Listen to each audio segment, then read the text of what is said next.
Иптәшләр, сәлам, мин Айваз Садыров. Кичә видео рәвешендә куйган фикерләрем белән күпләрегез килеште.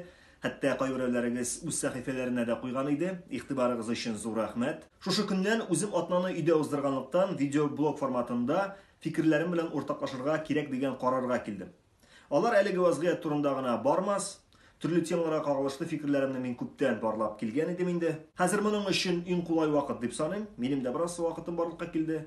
Әлеге видеоларны карар өчен сезнекедә. Кичәге теманы дәвам итеп шуны гына әйтеп бетерәсем килә. Шушы арада мине ике категориядагы кешеләр нык гаҗәпкә салды. Беренчеләре коронавирус турында азмы-күпме җитди яңалыклар чыга башлауга кибеткә чабып, цейтнерлап кара бодай сатып алучылар. Миңа калса, үз-үзеңне саклау инстинкты белән бергә монда турыдан-туры эгоизм һәм калганнарга карата битарафлык җәелеп ята. Төптән уйлап карасаң, кибет киштәләрендәге соңгы товарны алып бетереп китү, ул миңа гына җитсен, калганнарга калмаса да була, мин һәм минем гаилә генә исән калсын дигән кебек килеп чыга.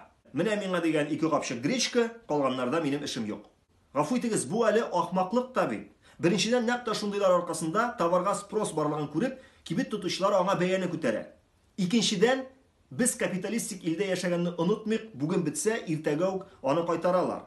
Һәм бәясен арттырып. Ярыйла кара бодай. Бәдрәф кәгазен капчыклап ташыды халык өенә. Әйтегез әле миңа, бәдрәф кәгазеннән башка кемнең үлгәне бар? Бәдрәф кәгазеннән кеше тормышының мөһим эшчәнлегенә нинди кагылышы бар? Бер дә булмаса, иске гәҗитләрдән күп нәрсә юк өйләрдә.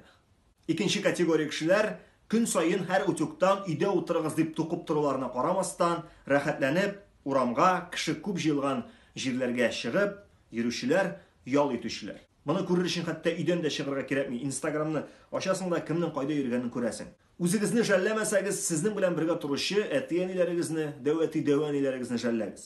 Чөнки коронавирус нәкъ та олы кешеләргә зур куркыныч икәнлеген барыбыз да яхшы белә. Тагы бер кат кабатлыйм, мөмкин булган кадәр өйдә утырыгыз. Әгәр дә саф һава суларга чыгасыгыз килсә, кич белән, кеше аз булган вакытта, кеше аз йөргән җиргә чыгыгыз. Китаплар укыгыз, фильмнар карагыз. Моннан алдагы постымда мин нәкъ та шушы ялларда карарга мөмкин булган фильмнар тизмәсен куйган идем, кирип карагыз. Фикерләшүнең шушындый форматы сезгә ошый икән, әлеге видео астында лайк куегыз, комментарийлар языгыз, дусларыгызга җибәрегез.